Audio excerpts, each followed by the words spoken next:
பஞ்சகவியம் இன்றைக்கு நேற்றுள்ள வேத காலத்திலிருந்தே நமக்கு கூடவே வந்துட்டுருக்கு. தினப்படி கோயில்கள்லேயும் நடந்துகிட்ருக்கிற விஷயந்தான். பஞ்சகவியம் தயாரிப்பு, அபிஷேகம் இதெல்லாமே வந்து கோயில்களில் தினப்படி நமக்கு கிடைச்சிட்டு இருந்த விஷயம்.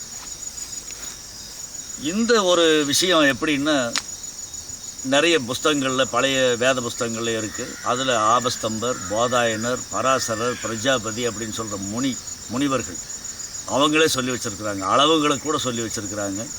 அதை மனிதர்கள் உபயோகப்படுத்துறதுக்கு, அன்னைக்கு தாவரங்கள் உபயோகப்படுத்தி பார்க்கல போல் இருக்குது. மனிதர்கள் நித்திய பூஜைக்கும் நித்திய அனுஷ்டானத்துக்கும், அதாவது சாப்பிட்றதுக்கும் அவங்க இப்போ செய்து வச்சுருக்குறாங்க.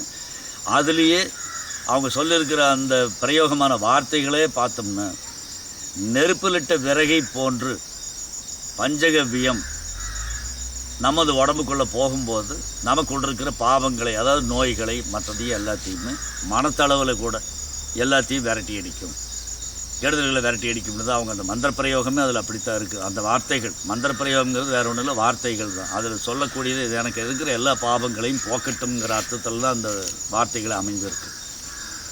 அதனால் இது இன்னைக்கு கண்டுபிடிச்சது அப்படின்னு எல்லாம் சொல்ல முடியாது.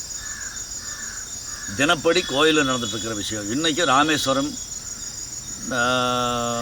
நஞ்சுண்டேஸ்வரர் கோயில், கர்நாடக மாநிலத்தில் இருக்கிற நஞ்சுண்டேஸ்வரர் கோயில், திருச்சியில் இருக்கிற திருவானைக்கால் காவல், ஸ்ரீரங்கம் கோயில்லையும் மாடு உள்ள வரும், மாட்டுக்கு அங்கேயே மூத்திரம் சாணி எல்லாம் போடும், அதெல்லாம் சேகரித்து எடுத்துக்கொண்டு போய் அந்த மூலவருக்கு அபிஷேகம் பண்ணி அதில் பால், நெய், தயிர் அபிஷேகம் எல்லாம் நடக்கும். இளநீ, தேன், எல்லா அபிஷேகமும் நடக்கும். அதெல்லாம் சேர்ந்து ஒன்றா சேர்ந்தது தான் நமக்கு பிரசாதமாக கொடுத்துட்ருக்குறாங்க. இன்றைக்கி வரைக்கும் நடைமுறை அதுதான் இருந்துகிட்ருக்கு. குறிப்பிட்டு சொல்ல போனால் ராமேஸ்வரம் கோயிலில் தினம் தவறாது, அது ஒரு நாள் கூட தவறாது. அந்த மாதிரி நடத்திட்டுருக்காங்க. அவர் சொன்ன, அதாவது பராசர முனிவர் சொன்ன அளவுப்படி, பிரஜாபதி அவர்கள் முனிவர்கள் சொன்ன அளவுப்படி எல்லாம் பார்த்தீங்கன்னாக்கா இந்த 5 பொருள் அவ்வளோதான். மீறி போனால் அவங்க சொன்னது தர்பப்புல், தர்பை ஜலம் அப்படின்னு சொல்லிட்டு அந்த தண்ணி கொஞ்சம் சேர்த்து சொல்லியிருக்காங்க. வேறு ஒன்றுமே கிடையாது. இந்த 5 பொருளோட 6வது பொருளை தர்பை ஜலம் சேர்த்து சொல்லியிருக்கிறாங்க.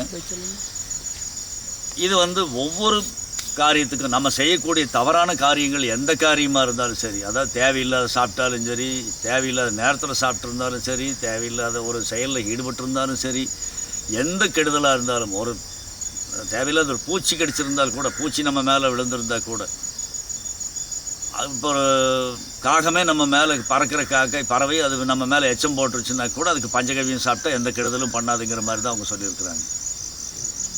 அப்போது அந்த பஞ்சகவியத்துக்கு அவ்வளோ முக்கியத்துவம் கொடுத்துருக்குறாங்க. அந்த புத்தகத்தில் படிக்கும்போது தான் தெரியுது, ஒவ்வொரு சின்ன சின்ன தவறுக்கும் பஞ்சகவிய பிராசனம், அதாவது பஞ்சகவியம் சாப்பிட்றது ரொம்ப ரொம்ப முக்கியமானதுன்னு சொல்லியிருக்காங்க. அப்போ அந்த பஞ்சகவியத்தினுடைய முக்கியத்துவம் அதிலிருந்தே நமக்கு தெரிய வருது. அதில் இன்னொரு விஷயம் என்னென்னா, ஆங்கிலேயர்களால் பாராட்டப்பட்டதுன்னு சொல்லியிருப்பாங்க அந்த புஸ்தகத்திலேயே. 1920களிலேயே ஆங்கிலேயர்களால் பாராட்டப்பட்டது. அப்போ அவங்க கூட அதை எடுத்துருக்குறாங்க, முக்கியமான விஷயமாக எடுத்து தான் பண்ணியிருக்கிறாங்க. சமீபத்தில் ஒரு 20 வருஷத்துக்கு முன்னாடியே 1990 அல்லது 89 நினைக்கிறேன், இங்கிலாந்தில் நடைபெற்ற ஒரு ஆராய்ச்சி. அதில் அவங்க பேரே வந்து அதுக்கு ஹை-5ங்கிற டைட்டில் தான் வச்சுருக்காங்க, பேரே வச்சுருக்குறாங்க. ஹை-5 அப்படின்னு தான் பேர் வச்சுருக்குறாங்க. அதில் MPG3 மாடிஃபைடு பஞ்சகவ்யா 3 அப்படிங்கிற அதுக்கு சப்டைட்டில், அதை இன்னொரு பேரும் வச்சுருக்குறாங்க.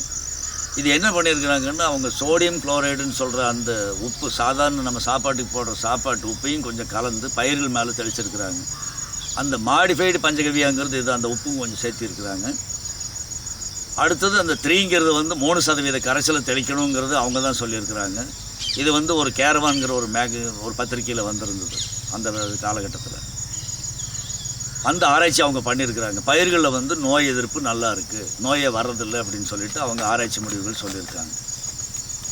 இதுக்கப்புறம் கர்நாடகா யூனிவர்சிட்டியில் ஒருத்தர் மேல் படிப்புக்காக ஆராய்ச்சி பண்ணுறதுல அவரும் இதை பண்ணியிருக்காரு. அவர் சோடியம் குளோரைடுக்கு பதிலாக, அதாவது சாதாரண உப்புக்கு பதிலாக கடல் தண்ணி கலந்து ஸ்ப்ரே பண்ணோம், ரொம்ப நல்ல ரிசல்ட் வந்திருக்கு அப்படின்னு சொல்லிட்டு அவர் மேல் படிப்புக்காக அவர் செய்த ப்ராஜெக்ட்னு சொல்லுவோம் இல்லையா, அந்த இது செய்யும்போது அவர் சொல்லியிருந்தார். இது வந்து இந்தியன் எக்ஸ்பிரஸில் 94 வந்து ஒரு தகவல் இது.